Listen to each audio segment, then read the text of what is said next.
அபி எந்த தப்பும் பண்ணாதவங்க, அவங்க ஒரு இன்னசென்ட் அப்படின்னு சொல்லி ப்ரூவ் பண்ணி எப்படியாச்சும் அவங்கள வெளியே கொண்டு வந்துடணும், அவங்கள வெளியே கொண்டு வரணும்னு சொல்லி சுடருக்கு செஞ்சு கொடுத்த அந்த சத்தியத்தை காப்பாற்றணும் அப்படின்னு வெற்றியும் பிரபாகரனும் ரொம்பவே முயற்சி செஞ்சாங்க. அந்த முயற்சிக்கு பலனா இப்போ ஒரு விஷயம் நடந்திருக்கு. ஆனால் நிரபராதி அப்படின்னு கோர்ட்டு இன்னும் அறிவிக்கலை அப்படிங்கிறது தான் சோகமான விஷயம். ஆக்சுவலாக பார்த்தீங்கன்னா நம்ம கர்ணாவும் திவாகரும் ரொம்ப மோசமாக பிளான் பண்ணாங்க. அவங்க கிட்ட இருந்த ஒரே ஒரு எவிடன்ஸ் அந்த அட்டாப்சி ரிப்போர்ட்டு. அதை போடுறதுக்கு ட்ரை பண்ணுவாங்க, அதாவது உண்மையான குற்றவாளி அப்படின்னு வெற்றி கெஸ் பண்ணதுனால தான் இப்படி பிளான் பண்ணி ஒரிஜினல் அவர் வச்சுக்கிட்டு டியூப்ளிகேட்டை பிரபாகரன் கிட்ட கொடுத்து வச்சுருந்தாங்க. அதனால தான் இப்போ அந்த அட்டாப்சி ரிப்போர்ட் வெற்றி கிட்ட வந்துச்சு. அந்த டாக்டரையும் நேரில் போய் கூட்டிகிட்டு வர ட்ரை பண்ணார். அந்த முயற்சியும் அவருக்கு சக்ஸஸை கொடுத்துச்சு. ஆனால் அவங்க 2 பேரும் வரும்போது கர்ணாவோட ஆட்கள் தான் தொந்தரவு பண்ணுறாங்க, அவங்கள கோர்ட்டுக்கு வரவிடாமல் பண்ணுறாங்க அப்படிங்கிறது எல்லாமே நமக்கு வெற்றிக்கு தெரியும். ஒருவேளை கர்ணாவோட ஆளுங்க இல்லை அப்படின்னு அவங்க ப்ரூவ் பண்ணாலும் அது திவாகரோட ஆளுங்களாக இருக்கணும், இதுதான் நடந்திருக்கணும் அப்படிங்கிறது அவங்களுக்கு தெரியும். பட் கர்ணா எதுக்காக அபியையே பிளேம் பண்ணணும்? பார்வதி அக்கா இறந்துட்டாங்க, ஓகே, பார்வதி அக்காவோட சாவில் இருக்கிற மர்மத்தை கண்டுபிடிக்கிறது இல்லை குற்றவாளியை கண்டுபிடிச்சு அவங்களுக்கு தண்டனை வாங்கி கொடுக்கறதுன்னு யோசிக்காம எதுக்காக அபியை குற்றவாளி ஆக்கணும் அப்படின்னு நம்ம வெற்றி இதுக்கு முன்னாடி யோசிச்சப்பெல்லாம் நம்ம அபி எப்படி கர்ணா தான் கொலை பண்ணியிருக்கான் அப்படின்னு தப்பாக புரிஞ்சுக்கிட்டு இருக்காளோ அதுபோல் அபி தான் கொலை பண்ணியிருக்கிறா அப்படின்னு கர்ணா புரிஞ்சுக்கிட்டான் அப்படின்னு நினச்சிட்டு இருந்தாங்க. ஆனால் இப்போது கோர்ட்டில் அபி சொன்னதெல்லாம் வச்சு பார்க்கும்போது கண்டிப்பாக கர்ணா தான் இதில் ஏதோ தப்பு பண்ணியிருக்கான், அதை அபி பார்த்துருக்கணும், இல்லை ஏதோ ஒரு வகையில் சந்தேகப்பட்டிருக்கணும். அதை பற்றி 2 பேருக்கும் வாக்குவாதம் வந்ததுனால எங்கே அபி எல்லாருக்கும் சொல்லிடுவாளோ அப்படிங்கிற பயத்தில் தான் அபி மேலே இந்த பழியை போட்டிருக்கான். அவள் வெளியே வரக்கூடாது, என் கூட பேசக்கூடாது, அவ்வளவு ஏன் அவள் யார் கூடவும் எந்த பழக்கமும் வச்சுக்கக்கூடாது, அவளுக்காக யாராவது வந்தாங்கன்னா அவங்களையும் தீர்த்து கட்டணும் அப்படின்னு கர்ணா சொல்லிட்டு இருந்ததுக்கு முக்கிய காரணம் இதுதான் அப்படின்னு வெற்றிக்கு புரிஞ்சிருச்சு. நம்ம அபி சொன்னதெல்லாம் வச்சு மற்றவங்களுக்கு எல்லாருக்குமே புரியுது, ஏன் ஜட்ஜுக்கு கூட புரியுது கர்ணா தான் இதில் குற்றவாளியாக இருக்கணும் அப்படின்னு. பட் அதுக்கு ஆதாரம் எதுவுமே அபி சைடில் இல்லவே இல்லை. லாயர்கிட்ட நம்ம ஜட்ஜு சொல்கிறாங்க, இந்த விஷயத்தில் அவங்க மேல்முறையீடு பண்ணினதில் எந்த தவறும் கிடையாது, அவங்க எந்த தப்பும் பண்ணலை, இன்னசென்ட் அப்படிங்கிறது இந்த கோர்ட் புரிஞ்சிக்க முயற்சி பண்ணது தான். ஆனால் ஆதாரங்கள் தான் கோர்ட்டுக்கு வேணுங்கிறத நீங்களும் புரிஞ்சுக்கணும். கண்டிப்பாக நீங்கள் அதுக்கு தகுந்த ஆதாரத்தை எடுத்துகிட்டு வந்து சப்மிட் பண்ணுவீங்க அப்படின்னு இந்த கோர்ட் எதிர்பார்க்குது. அது மட்டும் இல்லை, கர்ணா தரப்புல இருந்து எல்லா விஷயங்களுமே முரண்பாடாக இருக்குது. அங்கே ஏதோ ஒரு தப்பு நடந்திருக்கு, அது அவங்க தவறான புரிதல்னால இதெல்லாம் நடந்துச்சா, இல்லை நிஜமாவே அவங்க சைடில் தான் குற்றவாளிகள் இருக்காங்களா அப்படிங்கிறதெல்லாம் கண்டுபிடிக்கணும், விசாரணை நடத்தணும் அப்படின்னு சொல்லி நான் போலீஸாருக்கு உத்தரவு விடுறேன் அப்படின்னு சொல்லி ஜட்ஜி சொல்லியிருக்காங்க. அது மட்டும் இல்லை, நம்ம அபி நிரபராதி அப்படின்னு அவங்கள இப்போவே முடிவு பண்ணி வெளியே நிரந்தரமாக அனுப்ப முடியாது. அவங்க உண்மையான குற்றவாளி யார் அப்படின்னு போலீஸ் தரப்பில் இருந்து அவங்க எல்லா விதத்துலேயும் எவிடன்ஸோட ப்ரூவ் பண்ணுற வரைக்கும் அபி டெய்லி இல்லாட்டினாலும் வாரத்துக்கு ஒரு முறை போலீஸ் ஸ்டேஷனுக்கு வந்து கையெழுத்து போட்டால் போதும். இப்போ மாதிரி டெய்லி வந்து கையெழுத்து போடணும்னு அவசியம் இல்லை அப்படின்னு சொல்கிறாங்க. அதனால் இப்போ அவங்களுக்கு ஃபஸ்ட்டில் புரியலை, பிரபாகரனுக்கு மட்டும்தான் புரியுது, அபியை வெளியே இருக்க சொல்லிட்டாங்க, அவங்க மறுபடியும் ஜெயிலுக்கு போக தேவையில்லை அப்படிங்கிறது சுடருக்கோ அபிக்கோ புரியலை ஃபஸ்ட்டில். அதுக்கப்புறம் தான் நம்ம பிரபாகரன் நன்றி சொல்கிறாரு. இதுக்கு நன்றி சொல்கிறாரு, அம்மா நிரபராதின்னு சொல்லவே இல்லையே, அம்மா அக்யூஸ்ட் இல்லை அப்படின்னு ஜட்ஜு சொல்லவே இல்லை, எதுக்காக பிரபாகரன் சார் தேங்க்ஸ் சொல்கிறாரு அப்படின்னு நம்ம சண்முகம் கிட்ட கூட சுடர் கேட்குறாங்க. ஆனால் நம்ம சண்முகம் கொஞ்சம் பொறுமையாரு, இன்னும் தெளிவாக சொல்வாங்க அப்படின்னு சொல்லிட்டு இருக்காரு. கர்ணாவுக்கு ஓரளவுக்கு புரிஞ்சிருச்சு, திவாகர் அவ்வளோதான் முடிஞ்சிருச்சு, ஒன்றும் பண்ண முடியாதுங்கிற மாதிரி சைகை பண்ணுறாரு கர்ணாவுக்கு. விஷயத்தை ஜட்ஜம்மா முழுசாக சொன்னதுக்கு அப்புறம் தான் நம்ம வெற்றி அபி 2 பேருமே பயங்கர சந்தோஷப்படுறாங்க. சண்முகம் சுடர்கிட்ட சொல்கிறாங்க, உன் அம்மு இனிமேல் வெளியில் தான் இருப்பா, ஜெயிலுக்கு போக தேவையில்லை, ஆனால் சில ரூல்ஸ்லாம் இருக்குது அப்படின்னு. என்ன ரூல்ஸ் வேணா இருக்கட்டும், ஆனால் அம்மு என் கூடவே இருந்தாங்கன்னா அதுவே எனக்கு போதும் அப்படிங்கிற மாதிரி சொல்லியிருக்காங்க. அவங்க தப்பு பண்ணாங்களா இல்லையா அப்படிங்கிறது இப்போது கோர்ட்டை பொறுத்த வரைக்கும் சந்தேகத்துக்குரியது. அந்த சந்தேகத்தை ப்ரூவ் பண்ணணும். அவங்க நிஜமாவே கத்தியால் குத்தியிருக்காங்க அப்படின்னா அந்த கத்தியில் இருக்கிற கைரேகையை மட்டுமே வச்சு அவங்க கொலைக்காரங்க அப்படின்னு முடிவு பண்ணிட முடியாது. அபி சொன்ன மாதிரி குத்தப்பட்ட கத்தியை கையால் எடுக்கும்போது கூட கைரேகைப்படும். ஏற்கனவே கர்ணாவுக்கும் அபிக்கும் இடையில வாக்குவாதம் நடந்திருக்கு. அதுக்கு முன்னாடி பார்வதிக்கும் நம்ம கர்ணாவுக்கும் வாக்குவாதம் நடந்திருக்கு. இதை அந்த வீட்டில் வேலை செஞ்ச ஒருத்தர் 2 பேர் சொல்கிறாங்க. இது எல்லாத்தையும் வச்சும் பார்க்கும்போது கண்டிப்பாக இந்த கொலையில் ஏதோ மர்மம் இருக்குது. அதை கண்டுபிடிக்கிறதுக்கு தான் போலீஸை, அதாவது போலீஸ் கிட்ட கொடுத்துருக்காங்க அந்த கேஸை அப்படிங்கிற மாதிரி. ஸோ டோட்டலாகவே வந்து இவங்க எல்லாரும் அபி குற்றவாளி கிடையாது அப்படின்னும் சொல்லலை, அதே மாதிரி அவங்க தான் குற்றவாளி அப்படின்னு 100% சொல்லவும் முடியாது. இந்த கொலை வழக்கில் உண்மையாகவே கொலை பண்ணது யாருன்னு கண்டுபிடிக்கிற வரைக்கும் அபியுமே ஒரு வகையான குற்றவாளி தான். இருந்தாலும் அவங்க தப்பு பண்ணலைன்னு இத்தனை வருஷம் கழிச்சு ப்ரூவ் பண்ணணும்னு நினைக்கிறதுக்கு காரணம் அந்த குழந்தை தான் அப்படின்னு சொல்றதுனால, அந்த குழந்தையோட நலனை மனசுல வச்சு, அதுவும் பெண் குழந்தை அப்படிங்கிறதுனால அந்த குழந்தை கூட அபி இருக்கலாம். இருந்தாலும் அவங்க வெளியூர்லாம் எங்கேயாவது போறதோ இல்ல வாரத்துக்கு ஒரு முறை வந்து சைன் பண்ணாம இருக்கிறது, இந்த மாதிரிலாம் பண்ணக்கூடாது. ஆஸ் யூஷுவல் பரோல்ல இருக்கிற மாதிரியான கணக்கு தான். பட் இந்த டைமை யூஸ் பண்ணி அவங்க ஏற்கனவே வக்கீலுக்கு படிச்சுட்டு இருக்காங்க அப்படிங்கிறதுனால அவங்களோட கேஸ்ல அவங்களே கூட ஆஜராகிறதுக்கு வாய்ப்பு இருக்கு. பட் உடனே முடியாது, அவங்க சட்டப்படி லாயர் ஆகணும் அப்படிங்கிற மாதிரியும் சொல்றாங்க. அவங்க வெளியில இருக்கிறதுனால அவங்க கேஸ் சம்பந்தமா அவங்களால ஏதாவது ஆதாரம் சேகரிக்க முடியும் அப்படின்னா அதுவுமே பாசிபிள் தான் அப்படிங்கிற மாதிரி சொல்லியிருக்காங்க. ஸோ எல்லாமே வந்து அபிக்கு சாதகமாக அவங்க சொல்லிட்டாங்கங்கிறது தான் திவாகருக்கு பயங்கர கோவம். நம்மளால முடிஞ்ச வரைக்கும் அவங்களுக்கு ட்ரபிள் கொடுத்தோம், அதையும் தாண்டி அவங்க இந்த இடத்துக்கு வந்திருக்காங்கன்னா ஸோ நம்ம இன்னும் கூட கொஞ்சம் க்ரூசியலாக தான் இந்த கேஸை ஹேண்டில் பண்ணணும் அப்படின்னு திவாகர் முடிவு பண்ணுறாரு. ஸோ ஜட்ஜு சொன்னது எல்லாமே அபிக்கு சாதகமாக இருக்குது அப்படிங்கிறதுனால பயங்கர சந்தோஷமாக வெளியே ஓடி வந்து சுடரை ஹக் பண்ணி தூக்கி கொஞ்சிக்கிட்டு இருக்காங்க. அதை பார்த்து நம்ம வெற்றி அப்புறம் பிரபாகரன் சண்முகம்லாம் ரொம்ப சந்தோஷப்படுறாங்க. நம்ம சுடர்கிட்ட அதே மாதிரி இருக்கணும் அப்படின்னு வெற்றிக்குமே ஆசையாக இருக்குது. வெற்றி அபிகிட்ட தனியாக பேசணும் அப்படின்னு நினைக்கிறாங்க. ஒரு மரத்தடியில் கூட்டிகிட்டு போய் பேசிகிட்டு இருக்காங்க. அப்போது சுடர், சண்முகம், பிரபாகரன் 3 பேருமே ஒரு மரத்தடியில் உட்காந்துட்டு இருக்காங்க. அந்த இடத்துல திவாகர் வராரு. என்ன இந்த இடத்துல நீ ஜெயிச்சிட்டதா, நீ பெருசாக கனவு கோட்டையெல்லாம் கட்ட வேண்டாம், இது வெறும் ஆரம்பம் தான் அப்படின்றாங்க. நானும் அதே தான் சொல்கிறேன், இது வெறும் ஆரம்பம் தான். நீங்கள் வேணால் பெரிய அதாவது ரொம்ப பெரிய லெவல் லாயராக இருக்கலாம், பட் எனக்குமே வந்து சில விஷயங்களில் எக்ஸ்பீரியன்ஸ் இருக்குது. நல்லவங்க யார் கெட்டவங்க யார் அப்படின்னு பழகாமையே பார்த்து கூட என்னால் கெஸ் பண்ண முடியும். அந்த மாதிரி கெஸ் பண்ணது தான் கெட்டவன்னு இந்த கர்ணாவை அப்படின்னு சொல்கிறாங்க. அப்போ தான் கர்ணாவும் வந்துக்கிட்டு இருக்காரு. எங்கே உன் அருமை தங்கச்சி அப்படின்னு சண்முகம் கிட்ட கேட்குறாங்க. ஒரு மாதிரி நக்கலாக சிரிக்கவும் செய்கிறாங்க. அபியோட வெற்றி அப்படின்னு நாங்கள் இதை நினைக்கல, ஆனால் அவளோட முதல் ஸ்டெப்பை அவள் கடந்துட்டான்னு தான் நாங்கள் சந்தோஷப்படுறோம். அவள் எந்த தப்பும் பண்ணலை அப்படின்னு ஜட்ஜு சொல்லலை அப்படின்னா கூட அந்த கோர்ட்டில் இருக்கிற எல்லாருக்கும் தெரிஞ்சிருக்கும் அபி சொன்னதை வச்சு கர்ணா சைடில் தான் ஏதோ தப்பு இருக்குது, அபி மேலே தப்பு இல்லைன்னு. இருந்தாலும் அவங்க சட்டத்துக்கு புறம்பாக எதுவும் பண்ணக்கூடாது, எவிடன்ஸ் வேணுங்கிறதுனால தான் அப்படி சொல்லியிருக்காங்க. இல்லாட்டினா சம்மந்தமே இல்லாமல் இந்த மாதிரி ஜட்ஜ்மெண்ட்லாம் வராது, நாங்கள் மேல்முறையீடு செய்யணும்னு நினச்சோம், அதுக்கு எங்களுக்கு ஆர்டர் கிடைச்சிருச்சு அப்படிங்கிறதே பெரிய சந்தோஷங்கிற மாதிரிலாம் சண்முகம் சவாலாக பேசுகிறாங்க. எக்ஸாக்ட்லி அப்படின்னு நம்ம பிரபாகரனும் கர்ணா கிட்ட சவால் விட்டுறாரு.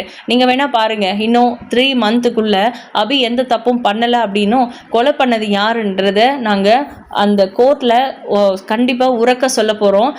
அதுக்கான எல்லா ஆதாரங்களையும் சேகரிக்கிறதுக்கு நாங்கள் ஆல்ரெடி ஆரம்பிச்சிட்டோம்.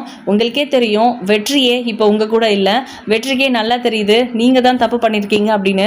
யார் நிஜமாகவே இந்த கொலையை பண்ணாங்க அப்படிங்கிறது உங்களுக்கும் தெரியும் எங்களுக்கும் தெரியும். அதுக்கான ஆதாரம் தானே ரொம்ப ஈஸியாக தேடி கண்டுபிடிச்சிடலாம். இவ்வளோ தூரம் வந்த எங்களுக்கு இது ஒன்றும் அவ்வளோ கஷ்டம் இல்லை, நீங்கள் பயத்தில் வந்து எங்கிட்ட உளறிட்டு இருக்கீங்க அப்படின்னு மட்டும் நல்லா தெரியுது, கிளம்புங்க அப்படின்னு சொல்கிறாங்க. வாங்க திவாகர் போகலாம் அப்படின்னு கர்ணா வந்து திவாகரை கூப்பிட்டுட்டு கிளம்புறாங்க. ஆனால் அவங்க 2 பேரும் காரில் போயிட்டு இருக்கும்போது கூட நம்ம திவாகர் வந்து எந்த விதத்துலையுமே கர்ணா அப்செட் ஆகிடக்கூடாதுங்கிறதுக்காக அவங்கள காம் டவுன் பண்ணுறாங்க.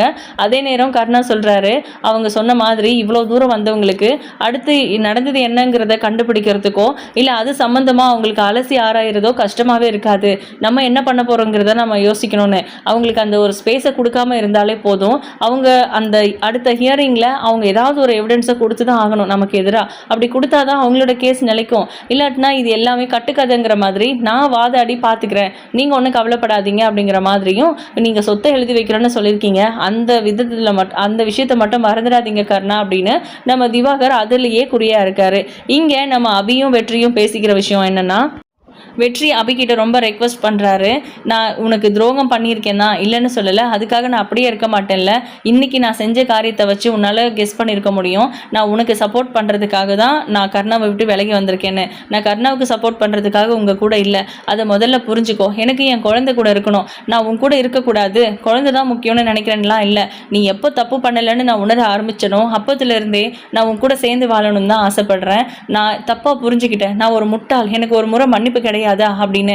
நான் மன்னிச்சிடுவேன், சுடர் கூட மன்னிச்சிடுவா. ஆனால் நாங்கள் பட்ட கஷ்டங்கள் எல்லாம் உங்களால் தானே, எல்லா காரணமும் எல்லாத்துக்கும் பின்னாடியும் நீயும் உன் ஃப்ரெண்டும் தானே இருக்கிறீங்க அப்படின்னு கேட்குறாங்க.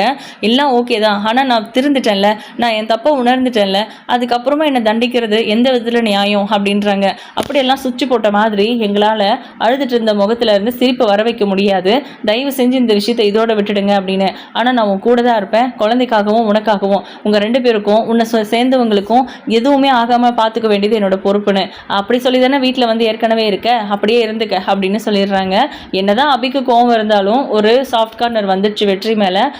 எந்த விதத்துலையுமே கர்ணாவுக்கு சப்போர்ட் பண்ண மாட்டான் இனி. வெற்றி நமக்கு தான் சப்போர்ட் பண்ணுவான், நமக்காக அவன் யோசிக்க ஆரம்பிச்சிட்டான் அப்படிங்கிற மாதிரி. இப்போது ஃபைனலாக ஜட்ஜு வந்து அபியை கூப்பிட்டாங்க, அதாவது அபியையும் வெற்றியையும் கூப்பிட்டாங்கன்னு சொல்லி நம்ம சண்முகம் வந்து கூப்பிடுறாரு. அவங்க 2 பேரும் வராங்க. பிரபாகரனும் நம்ம ஜட்ஜும் வந்து ஆப்போசிட்டில் நின்றுட்டுருக்காங்க. 2 பேருமே நன்றி சொல்கிறாங்க. முதல்ல நீங்கள் எதுக்கு எனக்கு நன்றி சொல்லணும் அப்படின்னு ஜட்ஜு கேட்குறாங்க. இவங்க இப்படி பேசிட்டு இருக்கும்போது கர்ணா அவரோட திங்ஸ் ஏதோ விட்டுட்டாருன்னு சொல்லி திரும்பவும் கோர்ட்டுக்கு வந்திருக்காரு. அப்படி வரும்போது இவங்க 4 பேரும் பேசிக்கிறத அவர் பார்த்துட்டு பயங்கர ஷாக் ஆகுறாரு. ஆக்சுவலாக ஜட்ஜம்மா சொல்கிறாங்க, நீங்கள் எந்த தப்பும் பண்ணலை, நீங்கள் நிஜமாவே இன்னசென்ட் அப்படிங்கிறது என் புத்திக்கு நல்லாவே தெரியுது. பட் அந்த மாதிரி நான் ஒரு முடிவு எடுக்க முடியாது, எனக்கு தோன்றதை வச்சு மட்டும் நான் ஜட்ஜ்மெண்ட் கொடுக்க முடியாது. எல்லா வித ஆதாரங்களும் உங்ககிட்ட இருந்து எங்களுக்கு வரணும், அதுக்கான வழியை தேடுங்க. நானுமே லாயராக இருந்து அதுக்கப்புறம் தான் ஜட்ஜ் ஆயிருக்கேன். கண்டிப்பாக உங்களுக்கு என்கிட்ட எந்த உதவி வேணும்னாலும் கேட்கலாம், கண்டிப்பாக நான் செய்வேன் அப்படின்னு சொல்கிறாங்க. நிஜமாவோ மேடம் சொல்கிறீங்க அப்படின்னு நம்ம பிரபாகரனே ஷாக் ஆகி கேட்குறாங்க. இதில் என்ன டவுட் உங்களுக்கு பிரபாகரன்? உங்களுக்கு தெரியும்ல என்னோட லைஃப் எவ்வளோ ட்ராஜடின்னு. கிட்டத்தட்ட மிஸ்ஸஸ் அபி மாதிரி தான், நீங்கள் எப்போவுமே அபிக்கு துணையாக இருக்கணும் அப்படின்னு வெற்றி கிட்ட சொல்கிறாங்க. என்ன சொல்கிறீங்க மேடம் அப்படின்னு சொல்லி. ஆமாம், நானுமே என் ஹஸ்பண்டும் நானும் டிவோர்ஸ் ஆகிறதுக்கு முன்னாடி அவரை நான் கொன்னுட்டேன் அப்படிங்கிற மாதிரி என் பிள்ளைங்களே எனக்கு எதிராக சாட்சி சொன்னாங்க. அதுக்கப்புறம் நான் ஜெயிலில் இருந்து உங்களை மாதிரி தான் படித்து லாயராகி நான் எந்த தப்பும் பண்ணலைன்னு ப்ரூவ் பண்ணி இப்போது மறுபடியும் ஜட்ஜ் ஆகிருக்கேன். இந்த அளவுக்கு எனக்கு முன்னேற்றத்தை கொடுத்தது என்கிட்ட இருந்த அந்த நேர்மையும் உண்மையும் தான். நீங்களுமே வக்கீலுக்காக படிச்சிட்ருக்கீங்க அப்படின்னு நான் கேள்விப்பட்டேன். சீக்கிரமாகவே உங்களை நான் கோர்ட்டில் வக்கீலாக பார்க்கணும் அப்படிங்கிற மாதிரி சந்தோஷமாக விஷ் பண்ணுறாங்க. ரொம்ப தேங்க்யூ மேடம் அப்படின்றாங்க அபி. நீங்கள் தப்பு பண்ணலை அப்படிங்கிறது எனக்கு தெரிஞ்சாலும் உங்களுக்காக சப்போர்ட் பண்ணி என்னால் எதுவும் பேச முடியல. முடிஞ்ச வரைக்கும் உங்களுக்கு ஆதரவாக உங்களுக்கு ஃபேவராக தான் நான் என்னோட ஜட்ஜ்மெண்ட் கொடுத்துருக்கேன். இது உங்களுக்கு கண்டிப்பாக யூஸ்ஃபுல்லாக தான் இருக்கும். குற்றவாளி கர்ணா தான் அப்படிங்கிறது அங்கே இருந்த எல்லாருக்குமே தெரிஞ்சிருக்கும். எவிடன்ஸ் தான் முக்கியம், சொல்கிறத மட்டுமே வச்சு நம்மளால் எந்த ஒரு முடிவும் எடுக்க முடியாது. அது உங்களுக்கு புரியும்னு நினைக்கிறேன் அப்படின்னு சொல்கிறாங்க. புரியுது மேடம் அப்படின்னு சொல்கிறாங்க அபி. அப்போ ஜட்ஜி இன்னொரு விஷயமும் சொல்கிறாங்க, கர்ணா தான் கொலை பண்ணியிருக்கான் அப்படின்னு உங்களுக்கு எல்லாருக்குமே தெரியுது, அதை எப்படி கண்டுபிடிக்கிறது, இல்லை அவன் வாயாலே எப்படி வர வைக்கிறது, அது எல்லாத்தையும் நீங்கள் யோசிங்க அப்படின்றாங்க. நம்ம போய் அவன் வாயாலே வர வைக்கிறதுக்காக ஏதாவது மிரட்டணும் அப்படின்னா கூட அவனுக்கு இந்த உலகத்தில் எது வீக்னஸ் அப்படின்னு தெரியணும், அதை கண்டுபிடிக்கிறது பெரிய டஃப்பாக இருக்கும்ல அப்படின்றாங்க. ஆமாம், அதுவும் சரிதான். கண்டிப்பாக இனிமேல் அவங்க ரொம்ப ரொம்ப அலர்ட்டாக இருப்பாங்க. நீங்களும் அதே அலர்ட்டோட சீக்கிரமாகவே அடுத்த ஹியரிங்கில் உங்களுக்கு சாதகமான ஏதாவது எவிடன்ஸோட வாங்க. அப்போ தான் இந்த கோர்ட்டில் உங்களோட கேஸ் சஸ்டைன் ஆகும். இல்லாட்டினா கண்டிப்பாக ரத்து பண்ணிடுவாங்க உங்களோட அப்பீலை அப்படிங்கிற மாதிரிலாம் சொல்கிறாங்க. என் தரப்புலேருந்து உங்களுக்கு எந்த உதவி வேணும்னாலும் ஆஸ் அ ஜட்ஜாக ஆஸ் அ லாயராக உங்களுக்கு எல்லாமே பண்ணுறேன் அப்படின்றாங்க. லாயராக எப்படி மேடம் பண்ண முடியும் அப்படின்னு பிரபாகரன் கேட்குறாங்க. அதான் நான் ஏற்கனவே சொல்லிட்டேனே மிஸ்டர் பிரபாகரன், நான் வந்து லாயராக உங்களுக்காக வாதாட முடியாது, ஆனால் லாயராக என்னெல்லாம் பண்ணணுமோ அது எல்லாத்தையும் என்னால் பண்ண முடியும். ஸோ கண்டிப்பாக நீங்கள் என்கிட்ட ஹெல்ப் கேளுங்க அப்படிங்கிற மாதிரி சொல்லிட்டு அவங்க கிளம்பிடுறாங்க. எவ்வளோ பெரிய ஆளை சம்பாதிச்சு வச்சிருக்க பாத்தியா அபி அப்படின்னு சண்முகம் கேட்குறாரு. ஆமாம், மைண்ட் ப்ளோயிங். உண்மையிலே அவங்க இந்த மாதிரிலாம் எல்லாருக்கிட்டையும் ஃப்ரீயாக பேசவே மாட்டாங்க. உங்கள் லைஃப் ஸ்டோரியை கேட்டதுக்கு அப்புறம் தான் அபி அவங்க உங்ககிட்ட வந்து பேசுகிறாங்க. உண்மையிலே நீங்கள் ரொம்ப ரொம்ப நல்லவங்கன்னு அவங்க புரிஞ்சுக்கிட்டாங்க போல இருக்கு அப்படிங்கிற மாதிரிலாம். அம்மா நல்லவங்கன்னு பார்த்தாலே தெரியுமே அப்படின்னு சுடர் சொல்லிட்டு இருக்காங்க. சரி போலாமா வீட்டுக்கு அப்படின்றாரு வெற்றி. ஏன் உனக்கு மேடம் பேசினது பொறாமையா இருக்கா அப்படின்னு கேட்குறாரு நம்ம சண்முகம். வெற்றி லைட்டாக சிரிச்சுட்டு கிளம்புறாங்க. அப்போ அந்த டாக்டர் வராரு. ரொம்ப நன்றி டாக்டர் அப்படின்னு வெற்றி சொல்கிறாரு. பரவாயில்ல வெற்றி, பல வருடங்களுக்கு அப்புறமும் கூட உண்மையை நிரூபிக்கணும் அப்படின்னு நினைக்கிறீங்க. உண்மையிலே இறந்தவங்களாக இருக்கட்டும், இதோ உங்கள் மனைவி பிள்ளையாக இருக்கட்டும், ரொம்ப கொடுத்து வச்சவங்க நீங்கள் அவங்க கூட இருக்கிறதுக்கு அப்படிங்கிற மாதிரி சொல்கிறாங்க. என்ன பிரயோஜனம்? தாய் மாதிரி இருந்த பார்வதி அக்காவை என்னால் காப்பாற்ற முடியல. என்னை சுற்றி என்ன நடக்குதுன்னு நான் தெரியாமல் இருந்திருக்கேன். கர்ணாவோ இல்லை கர்ணாவை சேர்ந்தவங்களோ யாரோ தான் இதை பண்ணியிருக்காங்க. அதை அபி மேலே ரொம்ப யோசிக்காமல் கர்ணா பழி போட்டிருக்க இருக்கான் அப்படின்னா கண்டிப்பாக இதுக்கு பின்னாடி மிகப்பெரிய ஒரு மர்மம் தான் இருக்குது. கர்ணா எதுக்காக பார்வதி அக்காவை கொலை பண்ணணும், அப்படி கொலை பண்ணுற அளவுக்கு அவனுக்கு என்ன மோட்டிவ் அப்படிங்கிறத நான் கண்டுபிடிக்கணும். ஸோ கண்டிப்பாக இந்த விஷயத்தில் என்னையோ இல்லை என்னை சுற்றி இருக்கிறவங்களுக்கோ ஆபத்து வரதுக்கு நிறைய வாய்ப்பு இருக்குது. அது மாதிரிலாம் பேசிகிட்டு இருக்காங்க. நீங்களும் கொஞ்சம் கேர்ஃபுல்லாக இருங்க அப்படிங்கிற மாதிரி. அப்படி அவங்க அவ்வளோ சீக்கிரம் என் மேலே இனிமேல் கை வைக்க மாட்டாங்க. ஏன்னா நான் வந்து எவிடன்ஸ் கொடுத்துருக்கேன், ப்ளஸ் கோர்ட்லேயே ஆஜராகி அவங்களுக்கு எல்லா விதத்துலேயும் சாட்சி சொல்லியிருக்கேன். என்னை ஏதாவது பண்ணாங்கன்னா இவங்க தான் பண்ணாங்க அப்படிங்கிற மாதிரி நீங்களே வாதாடிட மாட்டிங்களா அப்படின்னு. ஆனால் உயிர் சம்மந்தப்பட்ட விஷயம் இல்லை அப்படின்னு வெற்றி கேட்குறாரு. அதெல்லாம் பார்த்துக்கலாம் சார், ஆனால் இந்த பொண்ணுக்கு நீதி கிடைக்கணும், அதுக்காக மறுபடியும் நீங்கள் கூப்பிட்டா கூட நான் வர தயாராக இருக்கேன் அப்படின்னு அவங்க நம்பரையும் கொடுத்துட்டு கிளம்புறாங்க. அதே மாதிரி நம்ம வெற்றி இருந்துட்டு அபிகிட்ட சொல்கிறாங்க, எந்த விதத்துலேயுமே நான் உன்னை இனிமேல் காயப்படுத்த மாட்டேன், உனக்கும் சுடருக்கும் இனி நான் ஒரு காவலனாக இருப்பேன், எந்த காரணத்துக்காகவும் உங்களோட அனுமதி இல்லாமல் உங்களை நெருங்கி வரமாட்டேன், உங்கள் சந்தோஷத்துலேயோ உங்களோட பர்சனல்லையோ நான் தலையிட மாட்டேன், நான் காவலனாக மட்டுமே உங்கள் கூட இருக்கிறதுக்கு நீங்கள் அனுமதி கொடுங்க அப்படிங்கிற மாதிரி வெற்றி கண் கலங்கி கேட்குறாரு. சண்முகமுக்கு மனசே இறங்கலை, இந்த நிலைமைக்கு நீ தானடா காரணம் அப்படிங்கிற மாதிரி தான் யோசிச்சுட்டு இருக்காரு. பிரபாகரன் இருந்துட்டு சரியான நேரத்தில் வெற்றி அந்த டாக்டரை கூப்பிட்டுட்டு அட்டாப்சி ரிப்போர்ட் எடுத்துகிட்டு வரல அப்படின்னா இன்றைக்கி நம்மளால் எதுவுமே பண்ணியிருக்க முடியாது, இப்போவும் நீங்கள் வெற்றியை சந்தேகப்படுறதை விட்டுட்டு அடுத்து என்னன்னு யோசிங்க அபி அப்படின்னு வெற்றி பிரபாகரன் சொல்றாரு. வெற்றிக்கு சப்போர்ட் பண்ணி தேங்க்யூ பிரதர் அப்படின்னு வெற்றி வந்து பிரபாகரனுக்கு தேங்க்ஸ் சொல்றாங்க. அதுக்கப்புறம் அபி சரி ஓகே அப்படின்னு தலையாட்டுறாங்க. இதுக்கு மேல அபி சுடர் வெற்றி 3 பேருக்கு இடையில நல்ல பாண்டிங்கோடையும் வெற்றிக்கும் அபிக்கும் வந்து ரொமான்டிக் சீன்ஸ்லாம் கொடுக்க போறாங்களா, எப்படி இவங்க இந்த விஷயங்கள் எல்லாம் கண்டுபிடிச்சு வெளியே கொண்டு வர போறாங்க அப்படிங்கிறத வெயிட் பண்ணி பார்க்கலாம். உங்களோட கருத்துக்களை கமெண்ட் பாக்ஸில் மறக்காம சொல்லுங்க.